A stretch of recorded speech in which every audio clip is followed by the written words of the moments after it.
Silakan. Ya, ini pertanyaan saya jawab ya. Ya, nanti saya juga mau tanya, kalau Bapak mati itu digebukin mungkar manangkir, terus stagesnya atau tahapannya Bapak naik ke surga itu seperti apa ya? Nanti bisa dijelaskan kepada kita.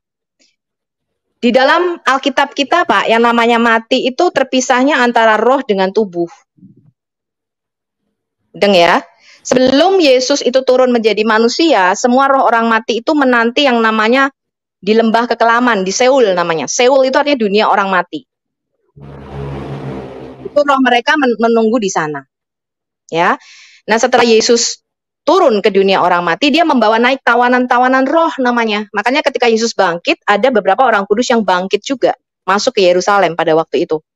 Ya, dia membawa tawanan-tawanan roh, naiklah mereka ke Firdaus. Nah, nanti mungkin Pak Bom bisa menjelaskan lebih detail lagi. Ya, kalau saya belum pernah mati. Tetapi dari sepengetahuan saya adalah ya, itu roh kita yang balik ke Tuhan. Jasad kamu masih membusuk itu, titik kamu masih ketinggalan di kuburan. Ya. Jadi jangan berharap ketika kamu mati, ada 72 bidadari berdatang montok menunggumu, ternyata titikmu ketinggalan di kuburan. Yang saya tanya nerakanya. Karena sebentar. Ya, sebentar. Ketika roh kita naik ke surga, roh itu tidak memerlukan makanan jasmani, Pak. Beda. Ya. Makanya ketika kita makan, Bapak makan gado-gado, ya, Bapak makan soto, itu yang Bapak beri makan tubuh Bapak supaya nggak mati. Roh nggak butuh. Roh itu nggak usah makan, Pak. Karena roh itu kekal. Bapak nggak kasih makan roh Anda itu, roh Anda kurus kering aja. Kurus kering dalam pengertian roh Anda terpisah dari Allah. Karena makanan roh kita itu bukanlah gado-gado. Sebentar. Yang Bapak kasih makan, kita pikir ya Pak ya, yang Bapak kasih makan itu adalah tubuh jasmani kita. Itu perlu. Ya, Bapak perlu tadi Pak, perlu soto mie, ya, perlu mie goreng, nasi goreng. Itu Bapak kasih makan tubuh jasmani Bapak. Bapak perlu seks. Ya, kenapa? Karena Bapak punya tubuh jasmani, itu kebutuhan jasmani yang sudah Tuhan tempatkan. Kenapa Tuhan kasih pernikahan atau seks? Karena kita mempunyai tubuh jasmani yang karnal atau fana. Ya, sehingga untuk melangsungkan keturunan manusia supaya spesies manusia ini tidak punah, Tuhan memberikan yang namanya procreation. Ya, procreation itu artinya kuasa untuk berlipat ganda. Dia memberikan biji atau benih di dalam kita. Ya, kalau di tumbuhan spora, di manusia namanya sperma. Nah, ketika kita bicara mengenai roh itu enggak butuh lagi Pak procreation, orang kekal kok. Ya, makanya kalau Bapak ngerti mengenai masalah malaikat dan sebagainya, malaikat itu enggak ada kawin mengawinkan. Kenapa? Lah hidupnya aja kekal selama-lamanya kok.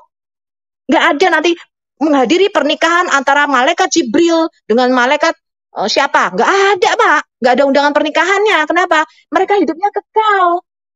Karena mereka makhluk roh. Ya, ini Anda harus bisa membedakan antara roh dengan tubuh. Ya, karena di dalam Islam itu Nabi Muhammad mengatakan tidak diberi pengetahuan mengenai roh. Dia nggak tahu apa itu roh.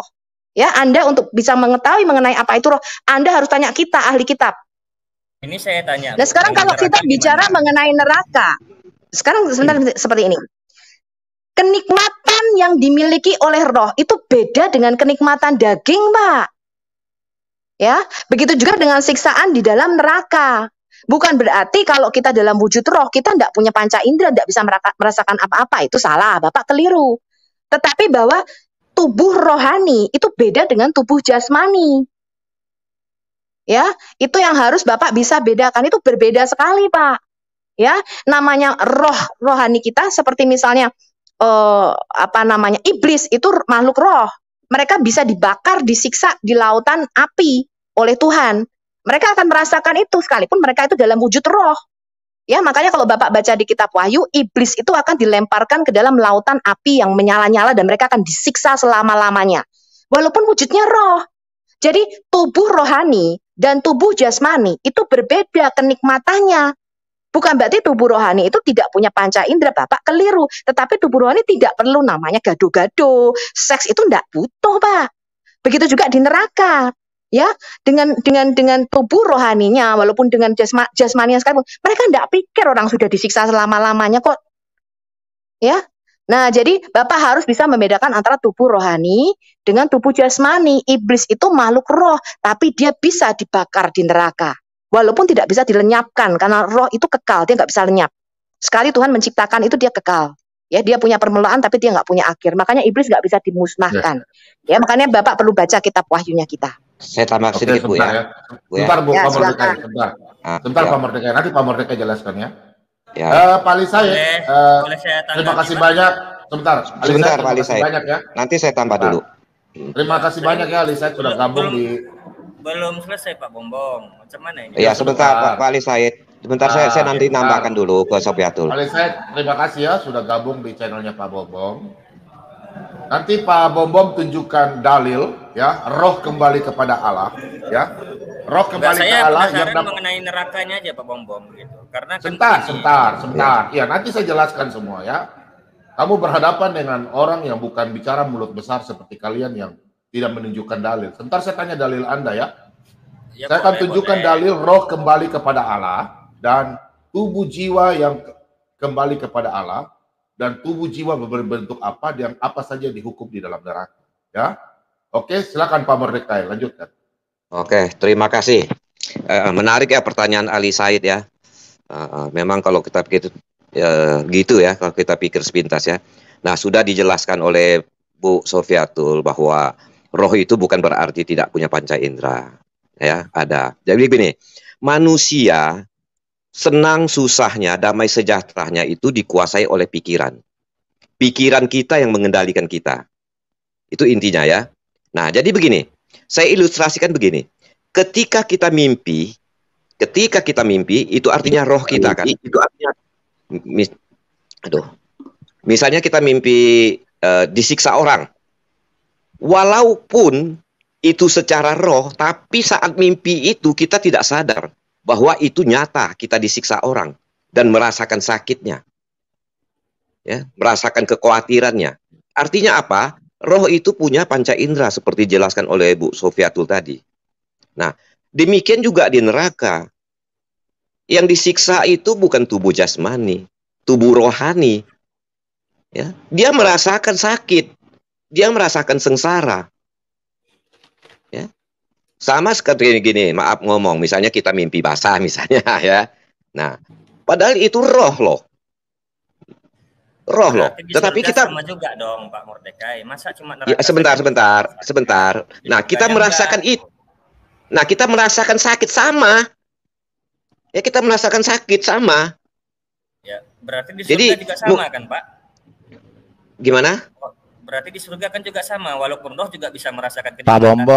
Pak Bombom. Ya, kenikmatan itu. Ya, itu ya kan sudah sebentar, Pak. Pak Bombom, kenikmatan itu kalau udah dijelaskan, nggak usah bertanya bertele-tele, waktunya habis. Ya kalau dia jelaskan sendiri. Dia kalau mau jelaskan punya dia.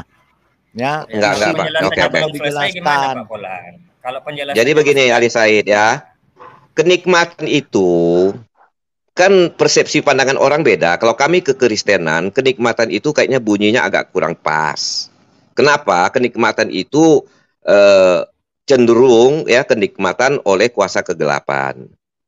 Nah, istilah yang kami pakai itu dalam Alkitab kami itu istilahnya damai sejahtera. Ya, karena kenikmatan itu relatif. Nikmat itu relatif. Kenapa? Manusia bisa merasakan nikmat. Tetapi kenikmatan itu bisa saja dikuasai oleh roh jahat. Pergi ke diskotik nikmat. Tapi apa damai sejahtera akibatnya? Belum tentu. Nah, yang kita cari itu damai sejahtera. Jadi nikmat yang damai sejahtera begitu Pak Ali. Iya, ya, iya. Nikmat yang damai sejahtera gitu. Kalau begitu Pak, di neraka juga sama, tidak perlu dihukum-hukum, bisa merasakan sakit dengan sendirinya, begitu. Tidak perlu api lagi, tidak perlu disiksa-siksa lagi. Dalilnya mana? Dalil dari kitab. Jadi begini Pak. Kita kan pakai logika ya, ini sekarang. Sabar Ali sabar. Saya tertantang dengan Anda ini. Sebentar. Kamu masuk sini jangan pakai mulut besar ya. Saya akan tantang Anda, saya akan tunjukkan dalil. Saya sekarang tantang Anda tunjukkan dalil. Oke, Pak Bobom jelaskan ya. Kau dengar, kau lihat ini. Kau lihat ini ya. Saya tunjukkan dalil, habis itu saya minta kau tunjukkan dalil dari Al-Quran Anda. Kalau tidak, saya usir Anda keluar. Di sini diskusi bukan pakai ngomong kosong ya. Oke? Ya. Kau lihat di sini. Kau lihat di sini ya. Pertama Anda bicara roh. Oke, saya angkat masalah roh. Roh adalah nafas Tuhan. Begitu pula pada waktu Allah menciptakan manusia serupa dan segambar. Dikatakan serupa dan segambar bukan bentuk wajah atau tubuh tangan, tidak. Tapi sifat Allah. Jadi Allah meniupkan rohnya kepada manusia, ke Adam. Sehingga Adam itu hidup. Dan Tuhan pun berhak mengambil roh itu. Tertulis sebentar ya. Saya kasih lihat Anda dulu di khotbah. Kalau Anda mati. Sebentar. Khotbah 12. Ya, saya jelaskan buat Anda. Saya jelaskan satu-satu. Lihat ini, perhatikan baik-baik. Ya. Dan debu kembali menjadi tanah seperti semula dan roh kembali kepada Allah yang mengaruniakannya, ya. Jadi manusia terbuat dari debu tanah. Pada waktu debu tanah belum bernafas, Elohim menghembuskan nafasnya. Itulah yang manusia hidup, oke? Dan kembalikan ini. Ini pengkhotbah. 1. Jadi kalau kita mati, roh kembali kepada Tuhan. Kemudian saya jawab Anda tubuh dan jiwa. Matius 10, saya pakai dalil ya, bukan ini kata saya. Dan janganlah kamu takut kepada mereka yang dapat membunuh tubuh. Ya, tubuh boleh mati dalam kuburan. Tetapi yang tidak berkuasa membunuh jiwa. Manusia tidak bisa membunuh jiwa. Siapa yang bisa bunuh jiwa? Kalau Anda belum paham jiwa, berarti itu urusan Anda, urusan saya. Takutlah terutama kepada Dia itu Tuhan. Yang berkuasa membinasakan. Ingat, Tuhan yang berkuasa membinasakan baik jiwa maupun tubuh di dalam neraka. Jadi tubuh dan neraka. Orang yang tidak percaya Yesus sebagai Tuhan dan Juru Selamat, tubuh dan jiwa dihukum dalam neraka, bukan roh. Roh kembali kepada Tuhan, karena roh adalah nafas Tuhan. Bukan Roh Kudus, berbeda. Ya. Roh Kudus berbeda dengan roh manusia di sana. Ingat itu. Tubuh dan jiwa dihukum di dalam neraka. Tapi kalau orang percaya, orang Kristen, sebentar saya jelaskan dulu. Ya. Kita kembalikan di dalam. Bentar ya. Saya jelaskan pakai dalil.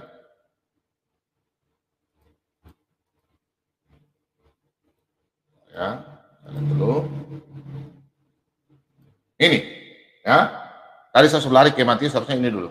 Jikalau ia menarik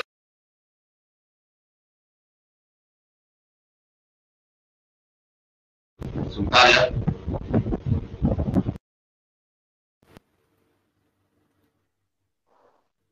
Putus Pak. Bentar. Sorry. Sebentar Pak, sorry saya hilang. Saya baca ya. Sorry, gangguan di studio. Jikalau ia menarik kembali rohnya yang mengembalikan nafasnya padanya. Ingat, Tuhan yang memberi nafas. Makanya dalam firman Tuhan, aku yang memberi, dan khotbah ya, dalam kitab Ayub 1 ayat 21. Aku yang memberi, itu pun aku yang mengambil. Pada waktu Tuhan menciptakan manusia dari debu tanah, disitulah roh diberikan, tiup.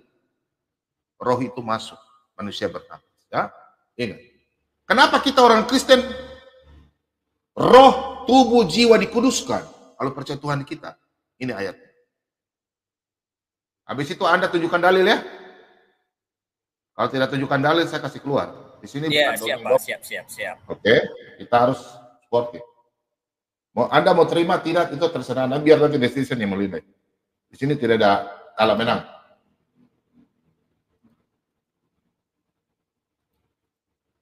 Saya cuma sebagai penengah ya. Nah, semoga Allah damai sejahtera menguduskan kamu seluruhnya, dan semoga roh, jiwa, ya, roh ini roh kecil berarti roh manusia, bukan roh Tuhan ya. Roh, jiwa, dan tubuhmu terpelihara sempurna dengan tak bercacat pada kedatangan Yesus Kristus Tuhan kita. Maunya Tuhan adalah kita supaya menemukan damai sejahtera di kerajaan sorga. Dan ingat, kalau kita mau lanjut, orang Kristen dalam Wahyu 14 ayat 13, orang Kristen mati langsung bersedia terang, rohnya kembali kepada Bapa, jiwanya kembali ke Bapa, ya, dia sudah ada di kerajaan sorga, di Firdaus. Tingkat surga itu ada 3. Nanti saya minta sama Anda tunjukkan ayat Anda, ada orang Muslim yang sudah di surga. Siapa Bomo bisa tunjukkan ada orang Kristen yang sudah di surga? Saya kasih tahu buat Anda. Ada. Saya pakai dalil. Ya. Orang Kristen sudah ada 1 orang di kerajaan surga. Maksudnya yang kasih tahu. Sesuai dalil. Pertanyaan saya sama Anda tunjukkan dalil masalah roh, tubuh, jiwa, siapa yang dihukum? Saya sudah dalil sekarang ya.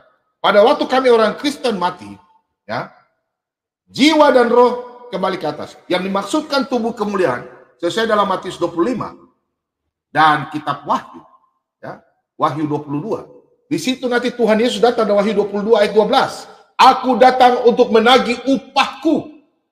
Upah. Jadi orang Kristen yang hidup dalam kekudusan, dia punya roh, tubuh itu kemuliaan di dalam kuburan akan dibangkitkan sesuai dalam 1 Tesalonika. Nih, ayatnya ada ya. Saya tunjukkan dalil, sudah 4 dalil. Dan ini yang ke-5. Ya. Nah. Kami orang Kristen mati kemana? Ke surga. Ini jaminan. Karena jikalau kita percaya bahwa Yesus telah mati dan telah bangkit, maka kita percaya juga bahwa mereka yang telah meninggal dalam nama Yesus akan dikumpulkan Allah bersama-sama dengan dia. Kata Allah adalah Bapa, dia sendiri. Ya. Kemudian, saya kasih lihat. Nah, sebab pada waktu tanda diberi, yaitu pada waktu penghulu malaikat berseru dan sangkakala Allah berbunyi, maka Tuhan sendiri, ini akhir zaman, Tuhan sendiri akan turun dari sorga, dan mereka yang mati dalam Kristus akan lebih dahulu bangkit. Jadi orang yang mati di dalam Kristus, itulah yang bangkit. Bangkitnya apa? Bukan jiwa dan roh. Tubuh kemuliaan, bukan tubuh kayak film zombie-zombie ya. Film-film daging dari tanah kembali jadi tulang-tulang ke film-film. Bukan. Tubuh kemuliaan. Tidak bisa dipegang, berbeda. Bukan tubuh daging. Oke? Nih. Sesudah itu, kita yang hidup, yang masih tinggal akan diangkat bersama-sama dengan mereka dalam menyongsong Tuhan di angkasa. Demikian kita akan selama-lamanya bersama-sama dengan Tuhan. Ingat? Pada waktu sangkakala, Tuhan datang, anak manusia. Dalam Matius 25. Anak manusia datang di atas awan-awan, sesuai dalam nubuatan Daniel 7 ayat 13 sampai 14. Di situ Tuhan datang, orang yang mati duluan bangkitkan. Kemudian kami orang yang percaya diangkat. Kami melihat mereka dulu dibangkitkan tubuh kemuliaan. Kami ini akan kami terangkat, tapi tubuh kita ini hilang. Itu namanya. Silakan lanjutkan. Ibu Sofiatul, baru nanti Pak Said menunjukkan dalilnya. Silakan. Dalil tentang apa ini Pak? Tentang manusia yang sudah ada di surga. Ya, kau mati seperti tadi saya tunjukkan. Kan Anda bertanya, saya sudah jawab. Sekarang giliran Anda tunjukkan dalil. Apa saja yang dihakimi di neraka, tubuhmu, rohmu, atau apa, Anda mati bagaimana, bangkit bagaimana, jaminannya apa? Kayak tadi, saya sudah tunjukkan ya. Saya cuma ya, jadi Pak Bom kan sudah menjelaskan bahwa tubuh kemuliaan atau tubuh kita, tubuh rohani itu beda dengan tubuh kita yang sekarang. Gitu. Jadi mau dalil bahwa ya, nah sekarang kamu nanti saya kasih tahu, sebut aja, saya buka Al-Quran nanti. Ya. Iya, bisa. Kalau kamu sekarang jelaskan. Kamu jelaskan kalau kamu mati, kamu kan katanya harus digebukin sama mungkar manangkir. Yang digebukin itu tubuhnya apa, rohnya apa, apanya? Di dalam kubur. Ya, maksudnya begini Bu Sofiatul, bentar. Atau yang di neraka Bu? Ali Said tadi jelaskan seperti tadi, tubuh kemuliaannya di mana, terus rohnya ada di mana, terus kemudian Pak Palidara suruh jelaskan ayatnya suruh mana? jelaskan tahapannya. Ya, kan dikatakan tahapannya sesuai dengan surat Quran 71 kan harus mendatangi neraka. Pertanyaannya, Bu. Satu-satu. Iya, maksudnya stagesnya, tahapannya. Kamu kan katanya, kata Pak Denny kan harus dicuci dulu dosanya di neraka. Nah sekarang saya tanya, kok ada yang namanya siksa kubur? Siksa kubur tuh yang disiksa apanya? Pakai dalil Al-Quran ya, jangan ngarang ya. Pakai dalil Al-Quran, tunjukin surah apa. Boleh, terus surah, ya, surah terus bukan yang samar-samar. ayat 20. Bukan yang samar-samar. Surah Al-Had ayat 20. Ikut dulu. Saya jelaskan. Sabar, nggak boleh. Satu-satu. Jadi gini ya, Ali Said. Surahnya yang jelas, yang letterleh ada tertulis tadi seperti ayat Alkitab. Oke, siap. Oke. Surah Al-Had mengenai bahwa manusia itu dibangkitkan berikut dengan jasadnya. Itu ada di surat Di surat Al-Qiyamah ayat 3. Coba buka. Al-Qiyamah itu ayat berapa, Pak? Surah berapa? Surat Al-Qiyamah surat keberapa ya? Sebentar, saya lihat di Kemenak dulu ya.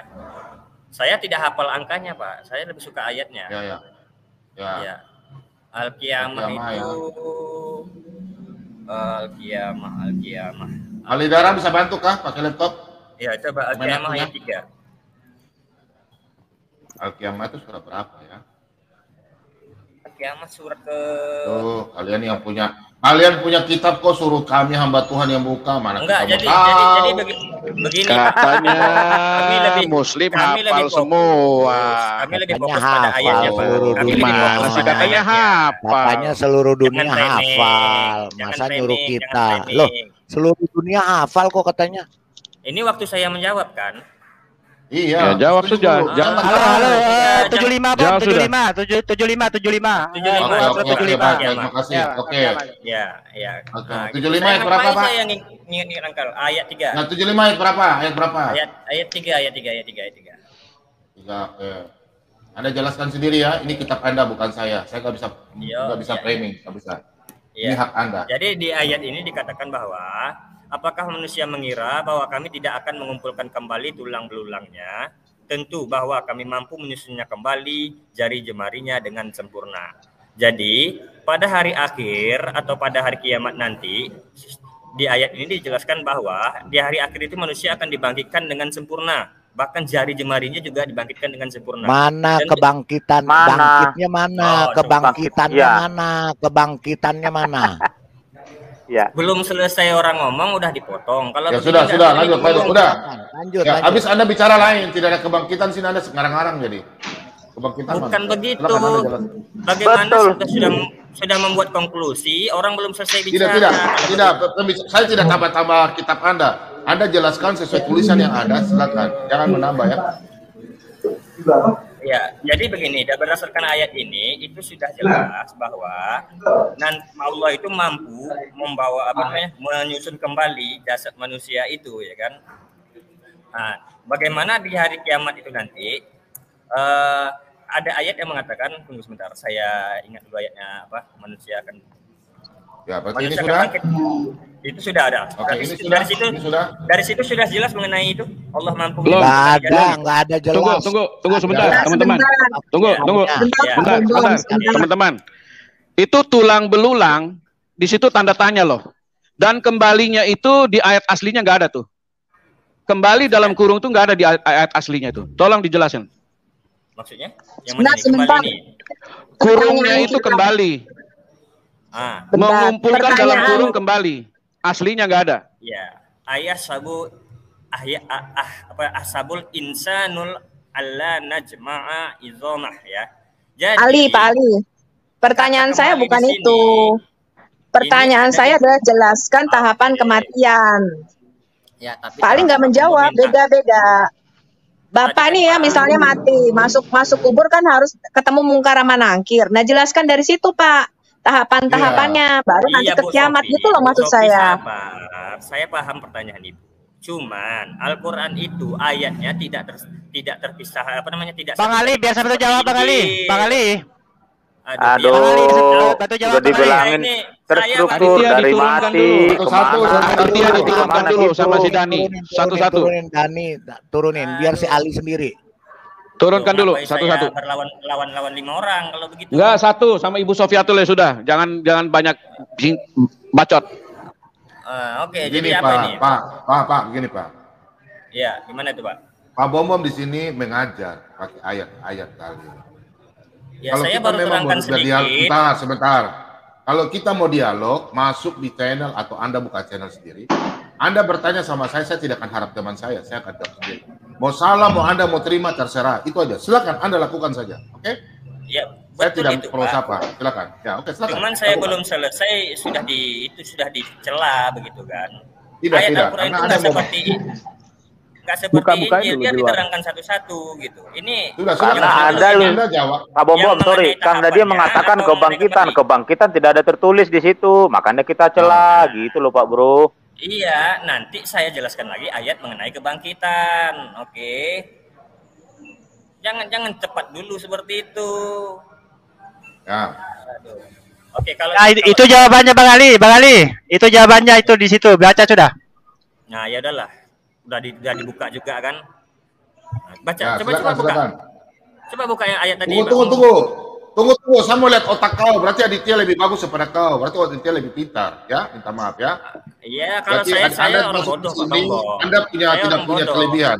Berarti bukan, saya tidak bilang Anda bodoh, tidak. Berarti Anda kalah kelebihan daripada Aditya. Sebentar. Sayangnya, Aditya lebih pintar. Berarti sebentar. Anda cuma hanya modal mulut dari tadi. Ya, saya bukan framing tapi kenyataan. Pak Dani lebih hebat daripada Anda. Aditya lebih hebat daripada Anda. Anda kalau mau masuk ke dalam channel Kristen, Anda bertanya orang Kristen, kami akan jawab berdalil. Saya bukan cerita dongeng, pakai otak saya. Ya. Anda boleh jelaskan di dalam kitab Anda, saya tidak akan protes. Itu iman Anda. Paham ya? Iman Anda itu hak Anda. Tidak bisa saya mengganggu. Cuma jadi Anda tolong jelaskan. Tidak pakai dalil, Pak. Pak Bom boleh saran. Anda sekarang mau baca, Aditya punya dalil. Anda sekarang mau baca. Pak Bom, sebentar saya saran. Ali Said yang baik ya. Coba kamu jelaskan dari kamu mati, masuk ke kubur, di bagaimana, kemudian saya tadi. Terus kamu dibangkitkan, kamu masuk surga. Coba urutannya dari kamu mati dulu, silakan. Tadi saya kan udah jelaskan. Ayatnya juga ditampilkan, ayat surah Qur'annya yang menuliskan letter leh, kamu matinya begini, masuk ke kubur begini, seperti kayak Alkitab ya. Jangan samar-samar, jangan yang nggak jelas, silakan. Silakan. Mana dulu nih alam kubur? Ya, masa mau dijelasin sih? Ali. Kamu sekolah nggak sih? Jelasin kamu dari meninggal, habis itu kemana, Mas, dari mana dulu ini? Kamu jelaskan saja. Sebentar. Kamu ini gimana? Jangan tanya lagi. Malah Anda bertanya. Aduh, gimana sih? Kamu sekolah apa enggak sih? Begini, jangan digiring gitulah. Begini, tidak apa-apa. Kita kan di sini banyak yang Muslim di sini. Iya, maksud saya dari tadi dia muter-muter, dijelaskan saja. Sebentar, saya ajari kamu. Sebentar, saya ajarin dulu dia, Pak Bom. Sabar. Sebentar, saya ajarin dulu ya, Pak Bom. Sebentar. Pertama kami meninggal, kami begini. Dalilnya ini. Setelah itu kami akan begitu. Kamu mesti diajarin gimana sih? 23 ayat 100. Lanjut. 23 ayat 100 Oke. dalam kubur. Saya yang bukain Pak Bom. Ayat berapa? Buka. 23 ayat 100 mengenai alam kubur kan? Ya. Sebentar. Ini orang belum selesai juga. 23, udah nggak usah ngoceh. Al-Mu'minun, ya ayat 100. Iya. Oke. Ya. Ayat 100. Sebentar, belum kebuka, jangan ngomong dulu, biar jelas. Jangan ngarang dulu. Apa pula ngarang? Ayat 100. Tunggu. Ya, ayat 100. Oke. Ya. Nih Pak Bom di share screen. Share, Pak. Ya. Mana. Belum muncul. Itu punya saya aja itu, hari kebangkitan. Ngantar dulu Aditya, ini bukan channel. Adit, sabar, bukan giliran kamu. Sabar. Sabar. Ya, saya sampai sepiatul aja nanti bicara burung nanti sama sepiatul saya. Sudah? Iya, sudah. Kau punya urusan nanti gampang. Mana dalilnya, Pak? Sebentar, sabar. Ini lama, soalnya agak lama, ya. Oke, saya bacain aja deh. Ya, karena agak lama. Ya, di sini tertulisnya agar aku dapat berbuat kebajikan yang telah aku tinggalkan sekali-sekali tidak. Sesungguhnya itulah dalil yang diucapkan saja, dan di hadapan mereka ada barzah sampai pada hari mereka dibangkitkan. Kapan matinya? Nah, ayat ini menceritakan mengenai tentang kematian, Pak. Iya, mati enggak, ini enggak ada bila bicara kematian. Sebentar, berarti saya di sini tidak ada kematian. Kalau kita mati menjadi tanah, kembali pada tanah, ya kembali kepada tanah, dikuburkan. Coba mana ini sini? Roh jiwa tubuhmu kemana gitu? Roh jiwa kamu kemana? Sudah bicaranya. Silakan jelas. Jadi jangan memaksakan isi ayat orang seperti kepala Bapak. Oke. Berarti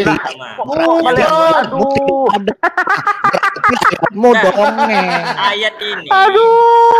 Malah memaksakan. Siapa yang memaksakan, Pak Bro? Aduh, ini gimana? Siapa? Makanya disuruh jelaskan. Dari tadi kamu teriak-teriak sama. Kamu teriak-teriak ini gimana ini? Siksa kuburnya ini. Pak Bombom. Siksa kuburnya. Pak Bombom gimana ini Pak Bombom? Ya, jelaskan. Ya saya mau jelaskan, kan di situ dikatakan di hadapan mereka ada barzah sampai mereka dibangkitkan. Sebelum dibangkitkan mereka ngapain? Mati kan?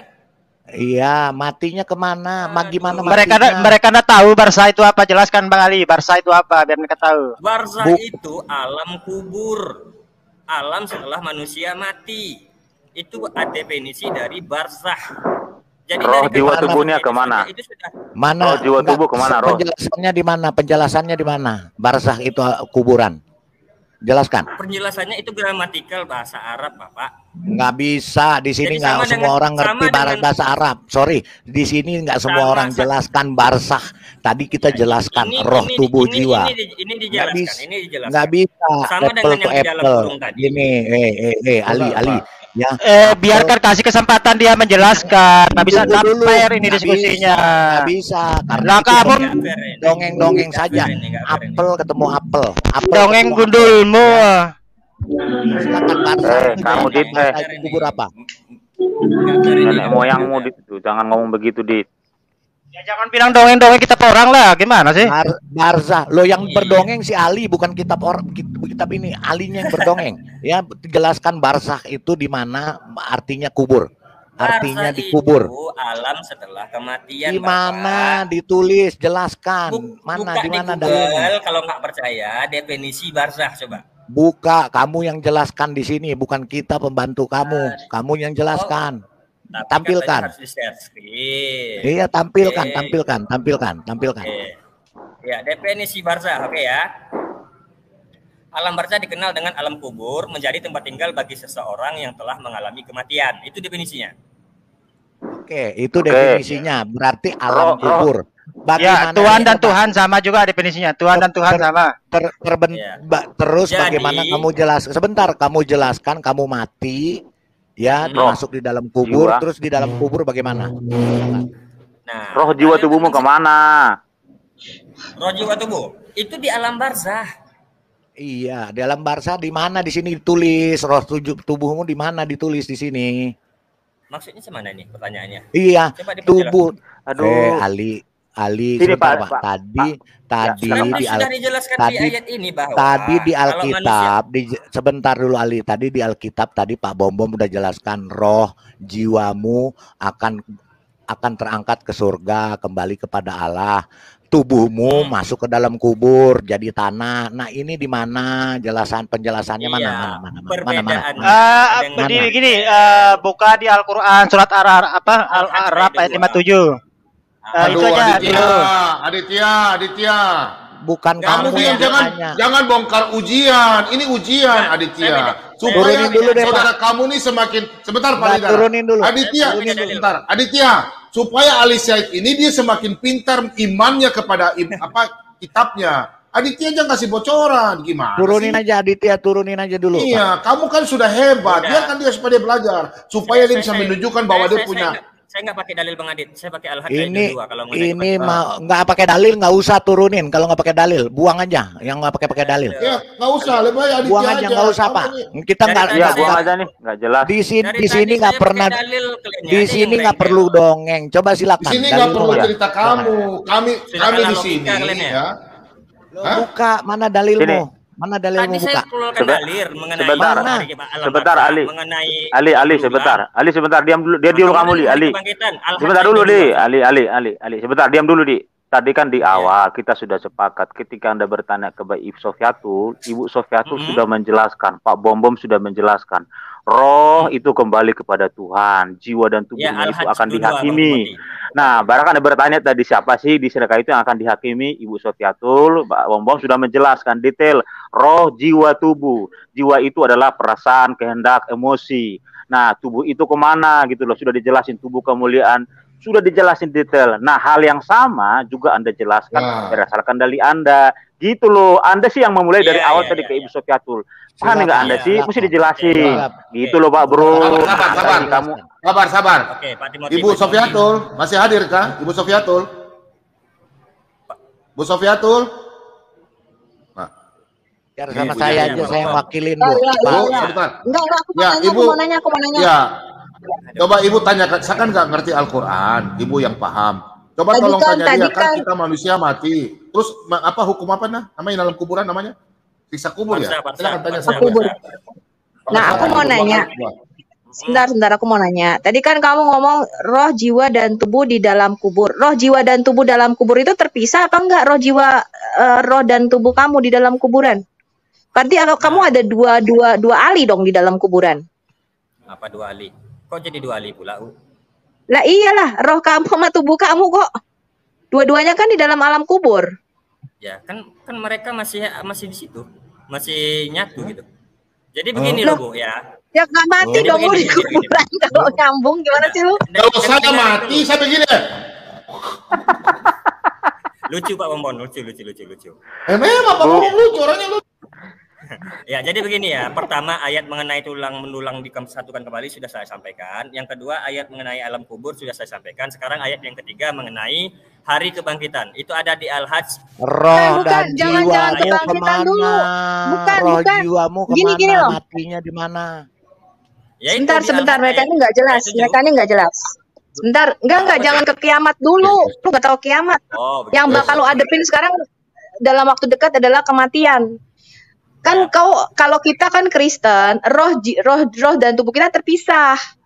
Ya, tadi kita dihakimi pakai tubuh rohani. Tubuh rohani itu bisa merasakan sakit, bisa merasakan kesenangan, tapi bukan kesenangan seperti yang kau pikirkan, ya. Tubuh rohani enggak perlu, tadi aku bilang gado-gado atau perlu pernikahan, enggak perlu, tubuh rohani enggak perlu itu.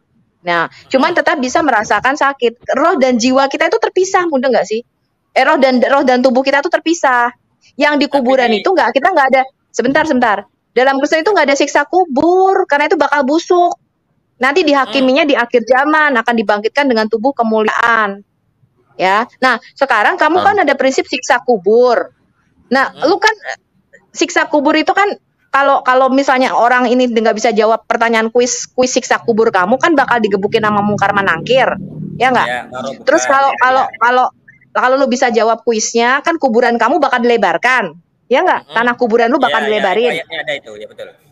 Ada kan? Nah, berarti kan alam kuburan itu kan di kuburan di tanah itu loh. Nah, sekarang kalau kamu mengatakan yang disiksa itu apa? Gua tanya, yang disiksa itu tubuhmu apa rohmu? Karena definisi kematian kan terpisahnya roh dengan tubuh. Lah berarti yang digebukin dua, roh kamu dan tubuh kamu. Karena begitu kita mati itu kita jadi double dua. Gue bisa lihat tubuhnya Sofiatul. Roh gue itu bisa lihat tubuhnya Sofiatul, gue jadi dua. Nah sekarang yang disiksa kubur itu yang mana? Tubuhmu apa? Interupsi dulu. Ini sama dengan satu. Saya ini sama dengan 1 lawan 5 kalau begini. Percuma Bukan Aditya, begini Aditya. Bukan kita melawan, kalau kita melawan kita memframing Alkitab kamu baru itu salah. Enggak. Ini sekarang Bos Sofiatul dengan Ali Said, saya hanya menunjukkan dalil. Kalau Aditya membantu Ali Said, itu berarti Anda sama saja membantu dia, berarti dia tidak bisa mempertahankan keimanan dia. Jadi adilnya begini. Sebentar, sabar Aditya. Biarkan saja dia berdiskusi sama Sofiatul. Kalau memang dia tidak mampu, berarti di situ, berarti Anda lebih hebat. Saya tahu Anda punya otak lebih hebat. Tidak ada yang hebat. Sebentar. Bukan, Anda lebih tahu. Anda jangan kasih bocoran, ya. Ali saya tanya sama Anda harus paham, ya. Pada waktu Anda mati, apakah roh ada dalam tubuh Anda atau roh Anda keluar? Saya tanya batu kali. Kalau mati. Pada waktu Anda mati, roh Anda ada dalam tubuh Anda atau tidak? Mati, tidak ada, Pak. Oke, mati. Pada waktu kami bawa orang mati ke kubur. Tubuhnya di bawah sana ada jiwanya nggak di dalam tubuhnya? Tidak ada. Ada nggak jiwanya? Tidak ada. Oke, berarti tubuhnya yang dibawa dalam kubur ya, berarti sudah melenceng dari pernyataan Anda tadi katakan bahwa dalam kubur itu ada roh dan jiwa. Berarti Anda sudah salah. Makanya kalau menjelaskan santai saja. Belum sampai ke situ. Ada lagi hadis mengatakan ketika 7 langkah orang meninggalkan makam kuburan, di situ dimulai penyiksaan, dan di situ lagi jasad itu ketika disiksa bisa dirasakan lagi oleh jiwanya siksaan tersebut. Rohnya kembali lagi. Rohnya dibalikan. Nah, masalah dibalikan atau tidaknya itu wallahu alam, ayatnya tidak ada penjelasannya, tapi sebentar. Ya pasti dong. Gimana sih nggak pakai logika? Ali lu nggak pakai logika. Aduh, sebentar teman-teman, diam dong. Palidara diam dong, jangan. Sebentar. Saya moderator sama seperti kita lihat dialog di televisi ya. Itu saya sebagai penegas ini antara diskusi Ibu Sufiatul dengan Ali Said. Bentar. Kalau memang pada waktu roh masuk ke dalam tubuh manusia, saudaraku, ya, Pak Ali Said. Hidup lagi. Ini kan tubuh, saya kan mati. Terus jiwa saya Tuhan bangkitkan dalam kubur kan? Langsung saya sadar. Oh iya ya, saya punya kelakuan begini ya. Saya dalam kubur dong. Berarti kan dalam kubur itu kan gelap. Karena kan roh sudah masuk kembali. Saya udah bernapas lagi kembali, begitu? Bukan seperti itu, Pak Umar. Berarti bukan roh kembali dong. Berarti dimensi lain. Dimensi lain. Ya betul, dimensi lain. Barzah namanya. Dimensi lain. Itu Bu Sofiatul tadi bicara betul kan? Aduh, kamu lagi nih gimana? Silakan Bu Sofiatul, lanjut. Lanjut, saya udah kepala saya sakit. Bu Sofiatul lanjut. Ya, silakan. Bu Sofiatul lagi nih, Bu Sofiatul atau apa? Ketika 7 langkah. Pak Bom, saya izin dulu ya, Pak Bom. Maka mulailah penyiksaan kubur. Mau kemana? Minum Paramex. Iya Pak, daripada kalau dengerin Ali Said tambah goblok saya Pak. Sama. Kok sama? Ya enggak lah, beda lah. Yesus. Gini loh, Ali gini loh. Kenapa kita sebentar. Gini Li, kita pikir cerdas aja, kita pakai logika. Lu sama gue kan sama-sama cari keselamatan. Ya enggak, bukan menang debat nggak ada gunanya. Lu sama gue bakal membusuk kok di kuburan. Ya. Nah, sekarang kita mau cari kebenaran. Kita mau cari kerajaan Allah. Sama-sama kita mau masuk surga. Lu mau masuk surga, gue mau masuk surga. Cuman kita pikir surga yang mana. Nah, kenapa kita percaya kata-kata Yesus tentang neraka, tentang di surga nggak ada kawin mengawinkan? Kenapa gue percaya? Karena dia bangkit dari antara kematian dan dia sekarang ada di surga. Jadi ibarat nih ya, gue di Amerika, gue akan percaya orang yang yang asli Amerika yang ngasih tahu, Sofiatul lu kalau makan di sini nih, hotelnya begini-begini nih. Kenapa? Karena dia orang Amerika, dia udah pernah ke Amerika. Nah, makanya Yesus mengatakan demikian nih, Pak Ali. Yesus ngomong gini, tidak seorang pun tahu jalan naik ke surga kecuali sang anak manusia yang turun dari surga. Yesus mengatakan, aku turun dari surga, aku datang dari atas. Nah, kenapa kita bisa percaya? Nah, dia penghuninya, dia orang surga, dia udah pindah ke surga, dia tahu di sana kagak ada seks, dia tahu di sana kagak ada 72 bidadari. Mudeng. Jadi Yesus ngomong begini nih. Terus kita ini dipajang ini buat apa nih? Iya, Bu. Ya udah lu dipajang, nonton aja nanti lu sama gue, udah. Tenang aja. Begini. Kan bertanya Sofiatul tadi menarik. Bentar. Gue belum bisa ngomong. Bentar, titik lu ketinggalan di kuburan. Bentar. Gue belum bisa ngomong. Bu Sofi. Begini loh. Kita itu percaya katanya Yesus. Kenapa? Karena dia ngomong, tidak seorang pun tahu jalan naik ke surga kecuali dia orang dari surga turun nunjukin elu jalannya. Makanya yang Sofiatul, saya mau nanya ini. Sofiatul. Sebentar Bang Ali, saya mau tanya ini orang pintar ini. Bisa jawab enggak pertanyaan saya? Tadi kan katanya di agama Sofiatul itu kan dibangkitkan rohnya. Kelaminnya tidak dibangkitkan katanya ya. Sekarang saya mau tanya, ketika roh itu dibangkitkan tanpa jenis tanpa kelaminnya, ya sebentar dulu, ya. Oke. Kelaminnya kan sebentar. Oke, kelaminnya kan ditinggal di kuburan tuh. Dengar dulu, kelaminnya kan ditinggal di kuburan tuh ya, tidak dibangkitkan, habis makan cacing. Nah, roh itu yang kembali kepada Tuhan itu jenis kelaminnya laki-laki atau wanita? Kan kelaminnya tinggal di kuburan itu, udah tidak dibangkitkan lagi. Nah, jawab dulu pertanyaan logisnya. Laki-laki atau wanita itu roh yang dibangkitkan? Silakan. Ayo, silakan jawab. Begitu ya, kita mati. Sebelum saya izin Pak Bom, izin dulu Bu Sofi. Saya mau sholat asar sebentar lagi ya. Ya, silakan Pak Ali. Ya, jadi silakan Pak Ali. Ya. Tuhan memberkati kamu Ali. Lah, ngomong lagi. Enggak, sebentar. Ya, Ibu Sofi kan saya mau ngomong sebentar sebelum pergi. Boleh kan? Boleh kan Pak Bom izin? Kalau nggak boleh nggak apa-apa, saya langsung cabut. Boleh. Oke, baik. Jangan nangis Bang Ali. Ya, bukan begitu Pak. Kita menghargai moderator. Udah dikarungin aja bom-bomnya sekalian, enggak apa-apa. Lanjut. Enggak lah. Apa? Enak aja. Kamu yang sudah dikarungin baru. Aditya sudah dikarungin tititnya. Ayah itu memang dodol. Kalau kitab Anda saya nggak tahu, tapi kalau Alkitab, saya kasih tahu kau ya. Kau panggil semua pendebat-pendebat yang suka-suka Alkitab sini saya undang ya.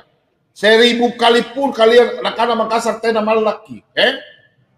Datang ke sini. Datang. Ini Pak Bom ya. Apalagi ada Ibu Sofiatul yang ahli di bidang kalian di kitab ya. Saya lebih semangat. Datang. Siapa mau dikarungin? Oke, boleh ya. Oke, jawab dulu. Sebentar Bang Ali. Ya, sebentar Bang Ali. Sebentar dulu Bang Ali. Jawab tadi dulu pertanyaan saya Sofiatul. Kan tadi katanya kelaminnya. Kamu tuh menghormati dulu. Si Ali itu mau pamit, lu diam. Si Ali mau ngomong. Sebentar. Jangan Bang Ali, biar di sini temani saya. Begini, kan katanya tadi kelaminnya membusuk. Ya. Membusukkan roh yang kembali kepada Tuhan itu jenis kelaminnya apa dulu? Kalau kelaminnya enggak ikut gitu loh. Apakah jadi bencong atau jadi apa di sana? Coba jelaskan ya. Ini ya, Aditya. Iya, harus logis lah. Beragama itu. Ya logis lah, lu kan otaknya dititip mulu. Iya, jawab. Roh itu apakah kita misalkan saya laki-laki ini, mati ini ceritanya. Ya, gini Aditya. Sebentar. Apakah saya tetap laki-laki, jadi bencong atau jadi wanita di sana? Kan jadi kelamin saya nggak ikut masalahnya. Ya, jawab. Kamu bisa pindahin dulu otakmu dari titik ke kepala. Dipindahin dulu otaknya bisa. Semuanya harus dipindahkan semua. Iya dong, dipindahin dong. Masa otak lu dititik terus? Pindahin dulu otaknya ke kepala coba sekarang. Iya, kan kamu bilang tadi ya, yang yang masuk surga kan hanya rohnya saja. Terus kelaminnya sudah membusuk jadi tanah. Bukan, kamu keliru. Nah, pertanyaan saya, roh bagaimana? Roh itu berjenis kelamin apa nanti di sana? Bukan, kamu keliru. Tubuh rohani dan tubuh jasmani itu berbeda. Manusia itu adalah makhluk rohani di dalam tubuh tanah liat. Iya. Sini saya jelaskan. Terus untuk membedakan tubuh kemuliaan. Dia itu sabar. Dia tuh sama tititnya mulu, Pak. Tititnya mau dipakai buat 72 bidadari. Oh iyalah enak soalnya. Gimana sih? Sabar. Aditya. Nih. Tuhan menciptakan manusia pertama siapa? Adam. Oke. Pada waktu Tuhan menciptakan Adam, terbuat dari apa? Tanah katanya. Oke, debu tanah ya. Di Quran kamu saja juga dari tanah, dari lumpur hitam. Kami debu tanah. Oke? Sudah paham ya? Ingat. Pada waktu Tuhan menciptakan manusia ini, kejadian. Saya buka dulu ya. Saya di sini pakai dalil, tidak pakai mulut besar. Bentar.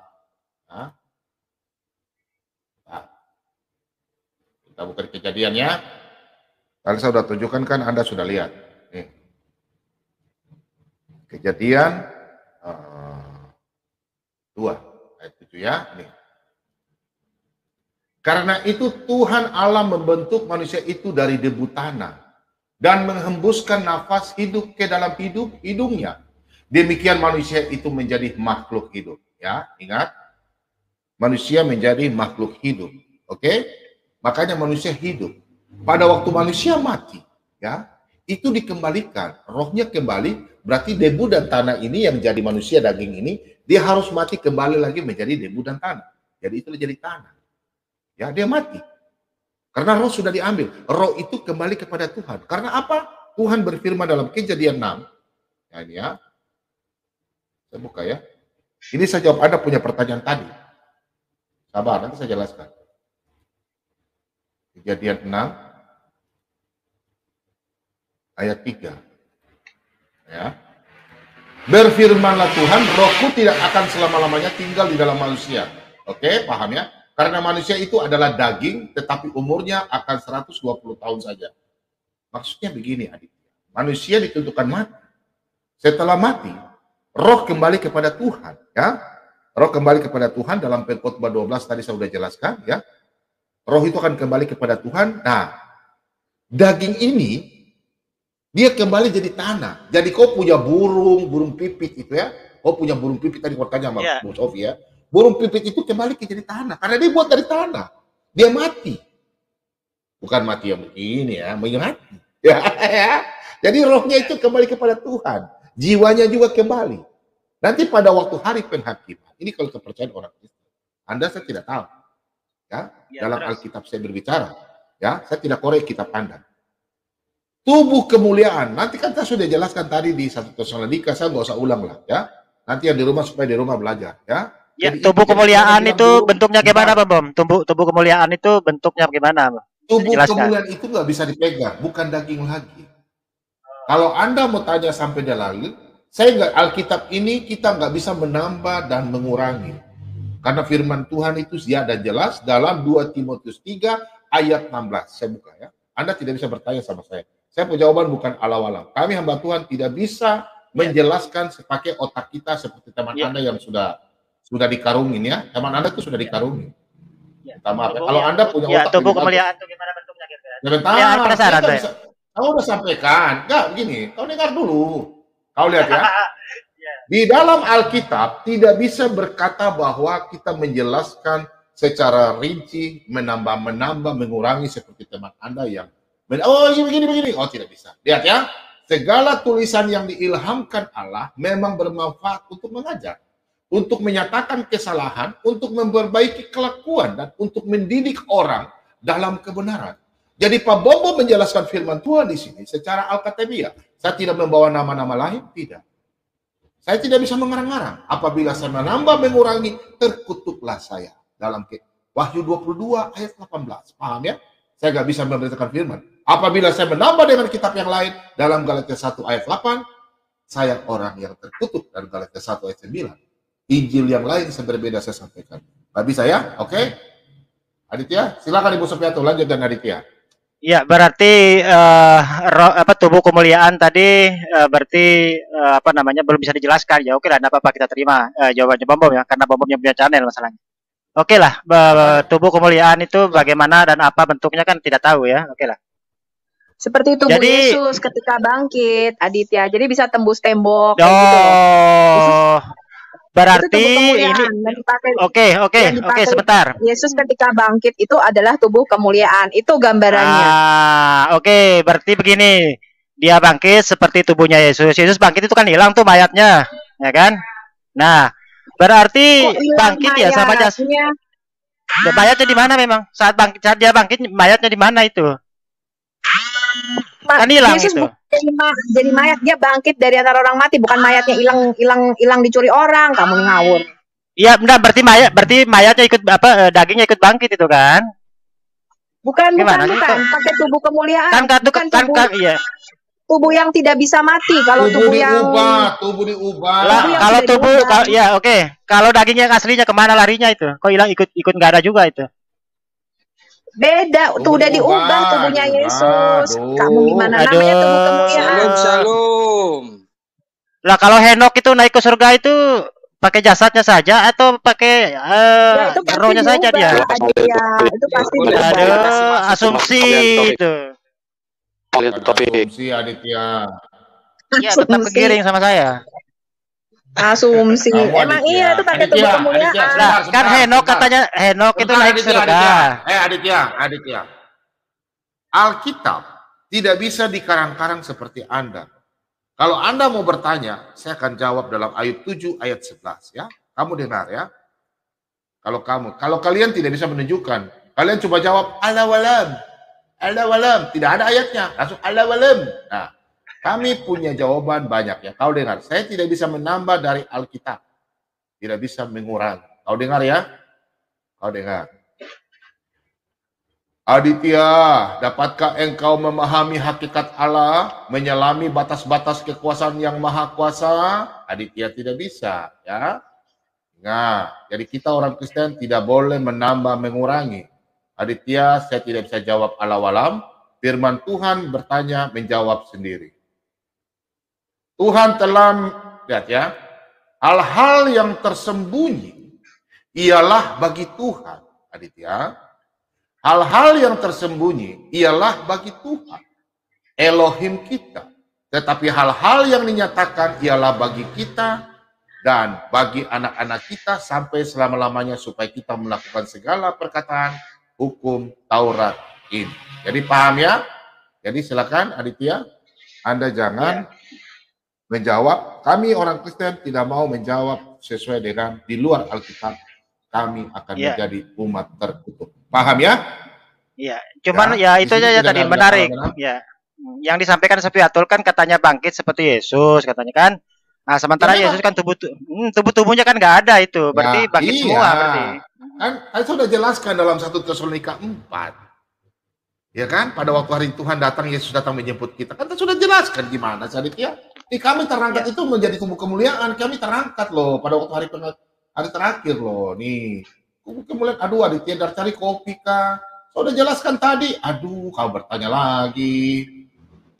Aduh, dia ini. Ini.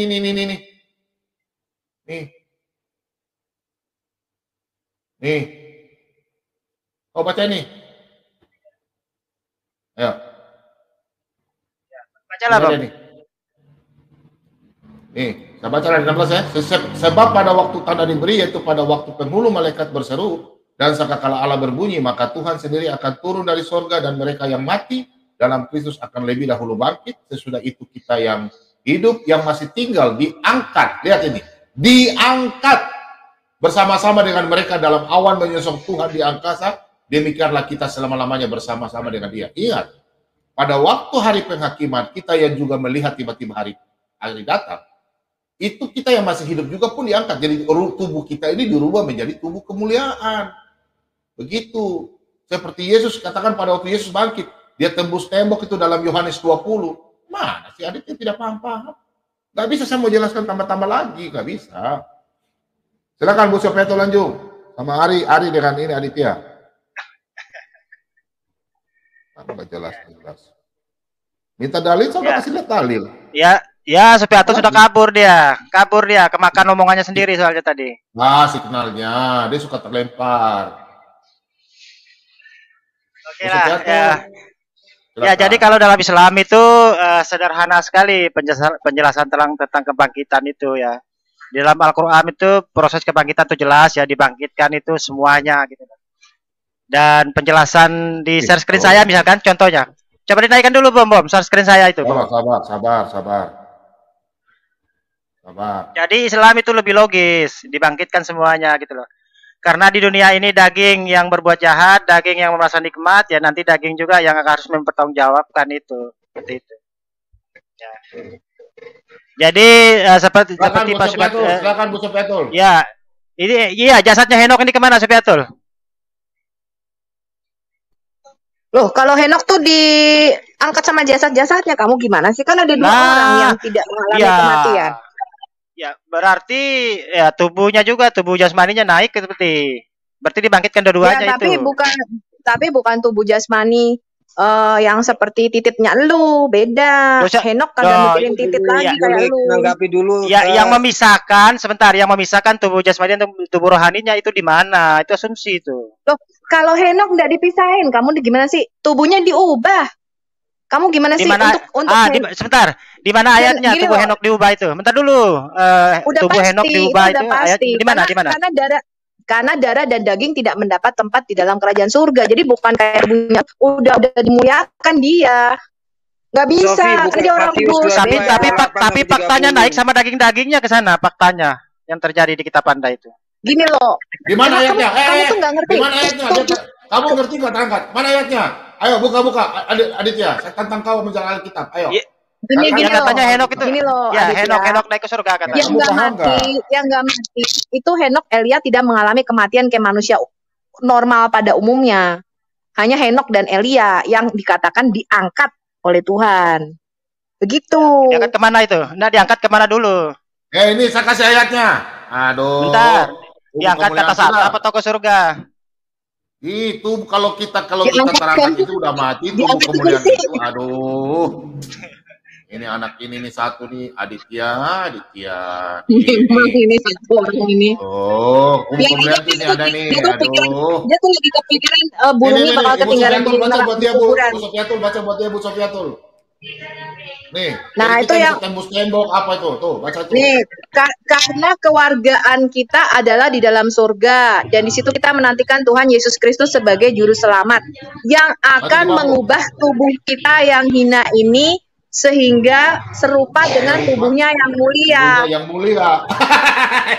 Itu dalilnya. Kau percaya Yesus, Adit. Nanti kau diselamatkan tubuhmu. Nah, soalnya begini, kalau kita itu, kalaupun dianggap sama, misalkan Yesus dengan Nabi Isa, ya kami itu sudah percaya Nabi Isa alaihissalam sebagai Nabi utusan Allah. Sekarang begini, ya sebentar, orang yang sebentar begini, sebentar dulu begini, sebentar dulu begini, kan kelaminnya enggak? Oh, bentar dulu, sebentar itu nanti kita akan masuk ke situ. Begini, kan orang yang paling dekat ya dengan Yesus saat hidup itu ya. Tentu ibunya ya, yakni Bunda Maria, orang yang paling dekat sekali ya. Sekarang ya ada ndak narasi ya atau pernyataan dari Bunda Maria bahwasanya anaknya itu Tuhan gitu, atau yang wajib disembah gitu, sesembahan. Gitu. Ada ndak ya? Iya, harus kita tanya orang yang paling dekat. Kita tanya ibunya, kita tanya ibunya. Kau ini Aditya. Mana ayatnya? Mana pengakuan itu ya? Dia sudah mengakui dirinya Tuhan. Dia tarik ke Bunda Maria lagi. Iyalah, harusnya ibunya kan orang yang paling dekat. Ibunya orang yang paling dekat. Dalam Islam itu ada kelaminnya. Yang lain turun dulu, terlalu berisik ya. Sebentar. Kalau kita diskusi semua bicara, kita nggak dengar ya, minta maaf ya. Jadi satu-satu. Aditya tadi tanya sudah banyak di saya. Sekarang lanjutkan. Pak Timothy ada mau sampaikan? Silakan. Atau siapa? Gantian si Aditya mau kita karungin. Aditya kita karungin. Iya. Aditya. Ya, Aditya. Saya tambahkan dikit, Pak. Izin ya, Pak. Nah, tadi sudah dikatakan Ibu Sofiatul, ya Aditya, darah dan daging itu tidak mendapat bagian dalam kerajaan Allah. Nanti kamu baca 1 Korintus 15 ayat 50, maaf. Saudara, inilah yang hendak aku katakan kepadamu, yaitu bahwa daging dan darah tidak mendapat bagian dalam kerajaan Allah, ya, dan bahwa yang binasa tidak mendapat bagian dalam apa yang tidak binasa. Jadi semua tertulis lengkap, apapun kamu tanya semua tertulis di dalam itu ya, Dit ya. Oke, saya serahkan ke Pak Bom. Makasih. Oh. Ya, oke, saya counter dulu. Sebentar, Pak Timothy punya. Sebentar dulu. Punya Pak Timothy ini saya tanggapi dulu. Katanya tubuh dan darah itu tidak ada tempat di kerajaan surga tadi ya. Begitu Bang Timothy tadi ya, betul ya? Darah dan daging tidak ada tempatnya di kerajaan surga, begitu Bang ya? Betul ya? Ya, betul. Oke, pertanyaannya begini. Sementara darah Yesus itu sangat berharga sekali. Oleh karena darah Yesus katanya dosanya ditebus. Berarti darah ini berperan sekali di sini. Ya, kenapa darah ini dan tubuh ini tidak memiliki tempat di surga gitu loh. Sementara dengan penebusan darahnya Yesus, dosa kalian ditebus begitu loh. Berarti darah ini penting juga dong. Saya jawab. Ya. Jadi begini, Aditya ini memandang konsep kekristenan itu dari sudut pandang adalah Islam, tidak akan kena Pak Aditya. Jadi Yesua HaMashiach datang ke dunia ini memang sudah dinubuatkan para nabi itu ribuan tahun dia harus mati di kayu salib, itu harus. Seperti orang Israel mempersembahkan kurban domba, lembu, atau apapun, misalnya burung tekuku untuk menghapus dosa. Dialah korban penghapus dosa.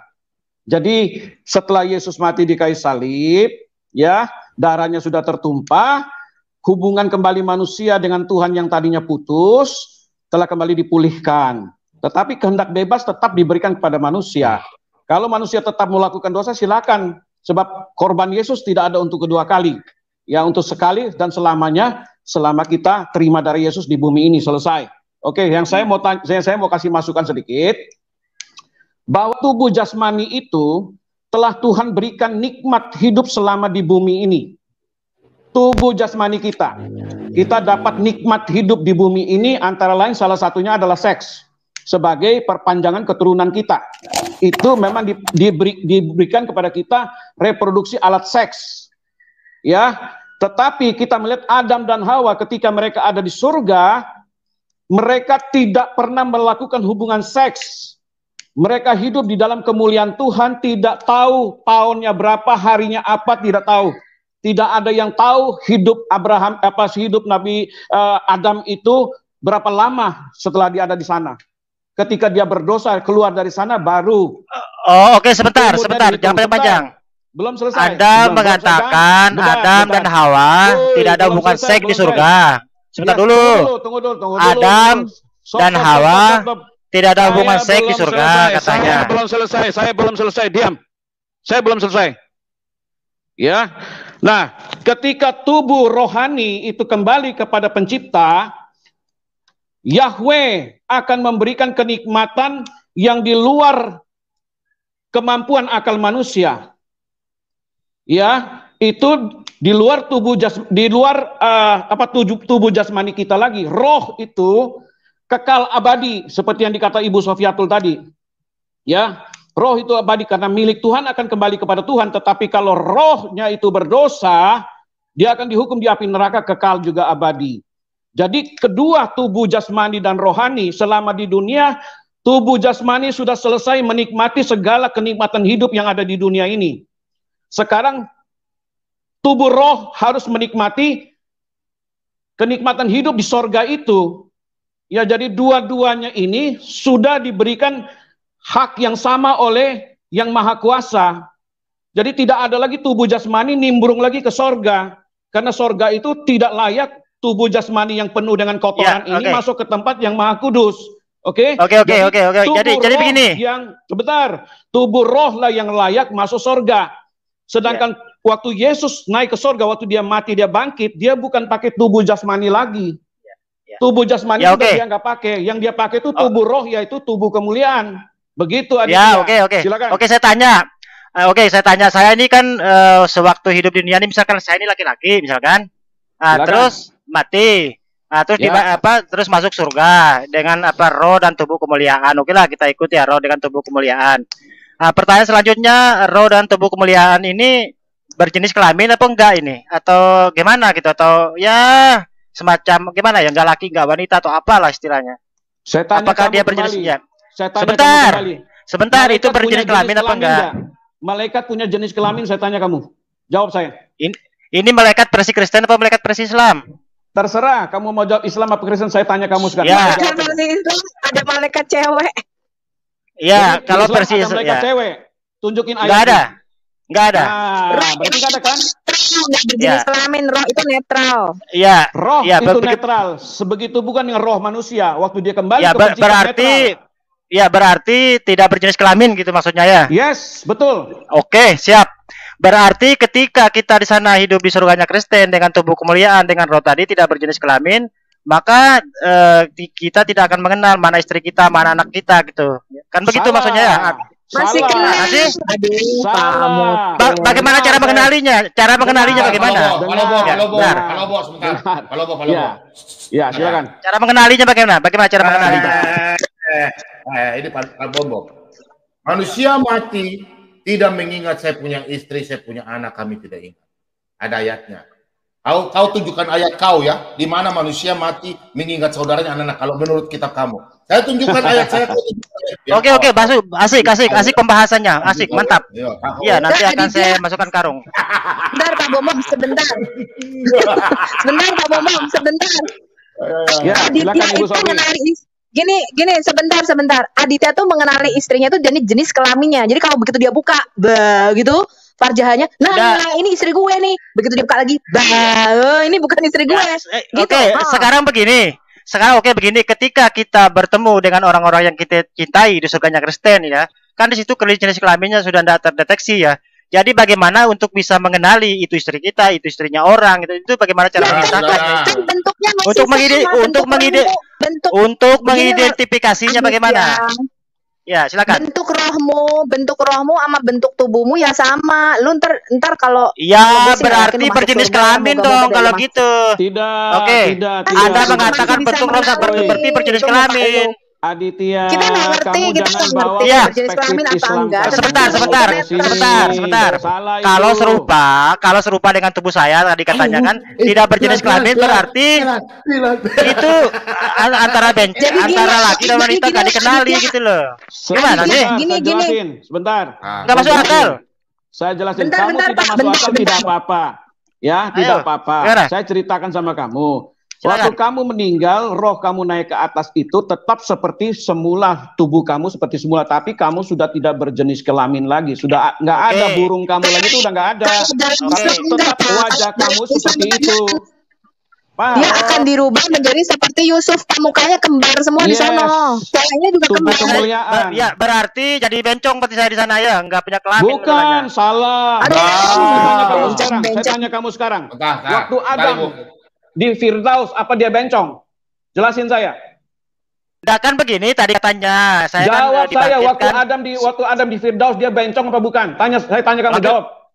Laki-laki dia. Tunjukin saya ayatnya dia laki-laki. Laki-laki normal. Tunjukin ayatnya. Jangan bertakia di sini. Sekarang menurut Anda itu. Kalau ini ada saya Islam, masuk Islam sekarang, tunjukin ayatnya. Jangan masuk Islam bang, jangan nanti surganya. Tunjukin ayatnya. Nggak usah masuk Islam ya, ayatnya, jangan belagu. Tunjukin ayatnya. Kamu jangan bertakia sama saya. Tunjukin ayatnya. Kalau menurut Anda, Adam bukan seorang laki-laki, itu tunjukkan ayatnya juga dong. Di mana ayatnya? Tunjukin sama saya. Ayat tadi kan kamu katakan bahwa Adam itu laki-laki. Tunjukin, karena dia manusia roh. Dia manusia roh waktu dia ada di dalam Taman Eden. Oke, kita tunjukkan. Tidak apa. Tidak ada Hawa. Oke, kita tunjukkan ya. Kita tunjukkan ayatnya. Ayo, di Al-Quran ada Hawa ya. Ayo, tunjukkan Hawa. Bentar, kita tunjukkan ayatnya. Ketika Adam makan ketika wanita itu mengambil sebuah pengetahuan. Bentar dulu. Ketika wanita itu mengambil buah pengetahuan. Aditya capek-capek bahas surga. Nanti Aditya masuk neraka. Enggak mau saya Kristen, darah kenikmatannya kok. Aditya jangan ambil dari ayat Kristen. Saya tanya ayat kamu, jawab ayat kamu. Jangan ambil dari Kristen punya ayat. Ya, saya clearkan dulu. Aditya, sebentar ya. Aditya. Ini untuk pembelajaran untuk teman-teman kami di rumah ya. Tadi kau bertanya apa? Bilang kalau kita mati ingat istri atau anak ya kan? Iya. Iya, kami ketemu dalam Islam itu kalau meninggal itu nanti di surga itu ketemu dengan orang-orang yang kita cintai. Di mana? Di hadis atau Al-Quran? Hadis atau Al-Quran? Di hadis. Hadis lagi. Rujukannya Islam itu ada dua, sekunder dengan primer. Itu kitab Anda, oke. Ada nggak Al-Quran mengatakan hadis itu adalah kitab? Ada. Coba tunjukin saya ayat. Tunjukin Al-Quran yang mengatakan hadis itu adalah firman. Tunjukin. Ya itu ayatnya tadi. Mana ayatnya? Tunjukin saya bahwa Muhammad mengatakan hadis itu adalah firman. Itu ayat Al-Quran itu. Mana ayatnya Al-Quran mengatakan hadis adalah firman? Tunjukin. Watiur Rasul itu apa? Sebentar, mana ayatnya yang mengatakan hadis itu adalah firman Allah? Tunjukin. Sebentar, aku mau ngomong dong. Sebentar. Justru pertanyaan Anda itu salah. Yang bilang hadis itu firman Allah itu siapa? Nah, kenapa kamu katakan hadis itu adalah perkataan Nabi, sedangkan firman Allah yang kata Al-Quran itu kok tidak berdaya? Oh, salah. Begini loh. Kalau dalam Islam saya saya ajari Islam sedikit ya. Kalau dalam Islam itu, kalau Allah itu berfirman, kalau Nabi itu bersabda, itu bedanya. Nabi itu tidak pernah berfirman, tetapi beliau bersabda. Kalau bersabda sudah pasti Nabi, kalau berfirman sudah pasti Allah. Itu bedanya, bro. Ya, itu ilmu sejarah. Bedanya apa? Sebentar. Berfirman itu, firman itu firman itu kalamullah, perkataan Allah. Sedangkan sabda itu perkataan apa? Nabi, perkataan Nabi. Nah, kenapa Nabi berkata bukan Tuhan yang katain kamu percaya? Saya lebih percaya Allah yang mengatakan daripada Nabi kamu yang mengatakan. Lah sekarang kalau tanpa Nabi masa kita bisa mengenal Allah? Lah kalau tanpa firman kamu kenal Tuhan enggak? Lah sebentar. Tanpa firman kamu kenal Tuhan enggak? Sebentar dulu. Tanpa Paulus bisa enggak kamu mengenal Yesus? Kenapa? Tanpa Paulus bisa enggak kamu mengenal Yesus? Sebelum Paulus mengatakan, sebelum Paulus bertobat, kita sudah kenal Yesus dari keempat muridnya. Ya, oke. Pernah enggak Yesus itu mengaku Tuhan? Ada.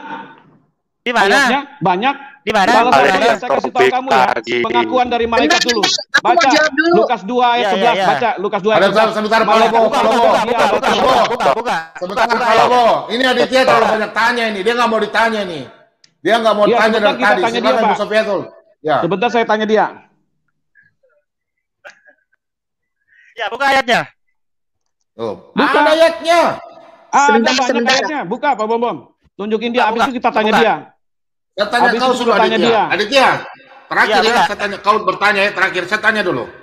Waktu Allah memberi firman Tuhan kepada Nabi Muhammad atas perintah Allah kepada malaikat Jibril. Oke, Jibril dapat perintah dari siapa? Dari Allah. Oke, berarti yang bisa memerintah malaikat siapa? Allah. Oke, Allah yang memerintah. Oke.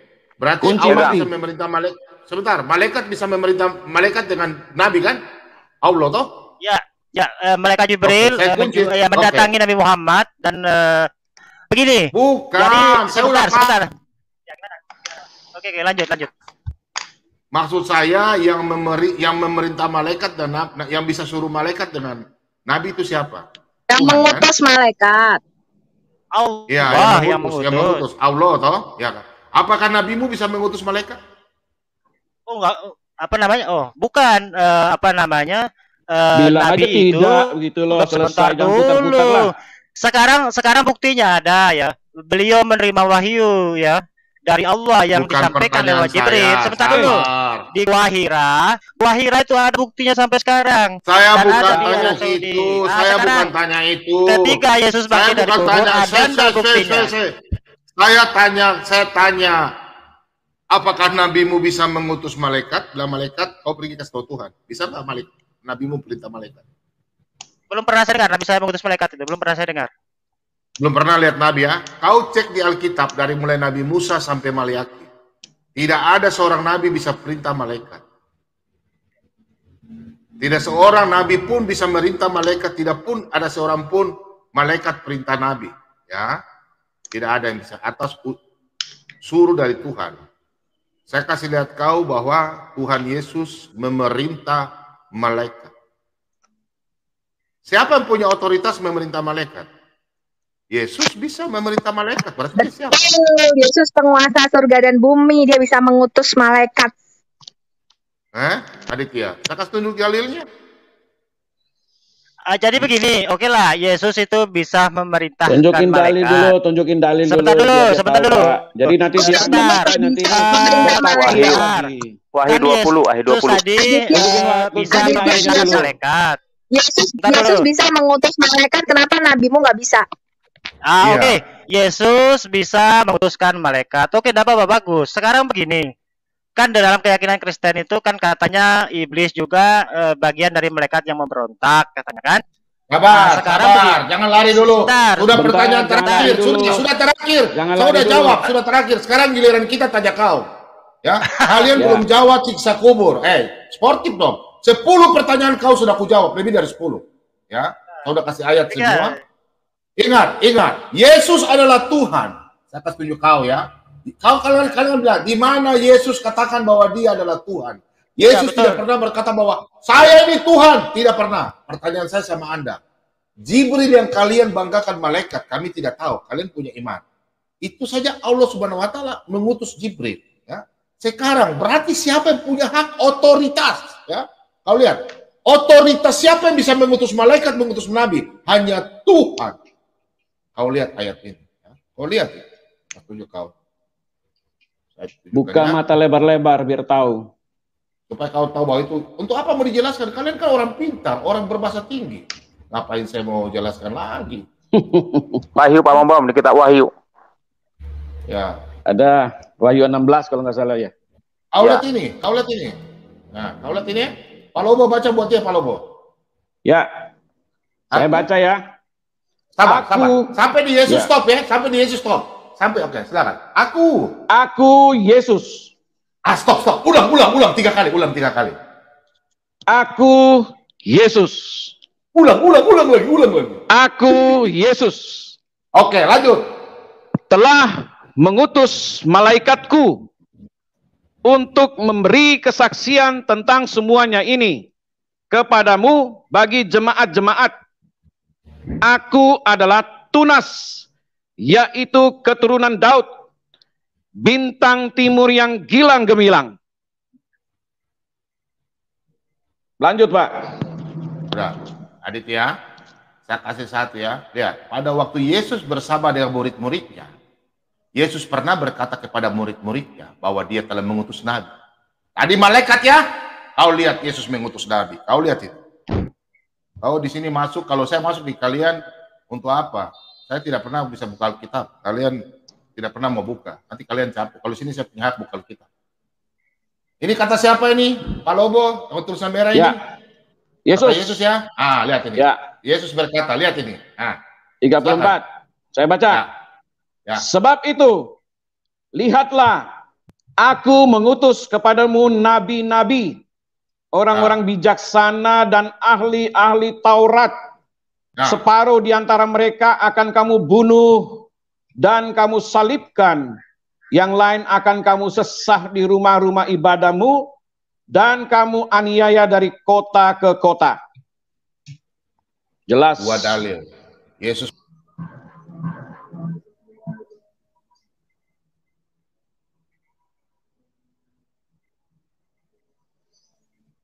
Tes. Putus ya? Kalau suara saya putus ya? Ya, udah oke, Pak.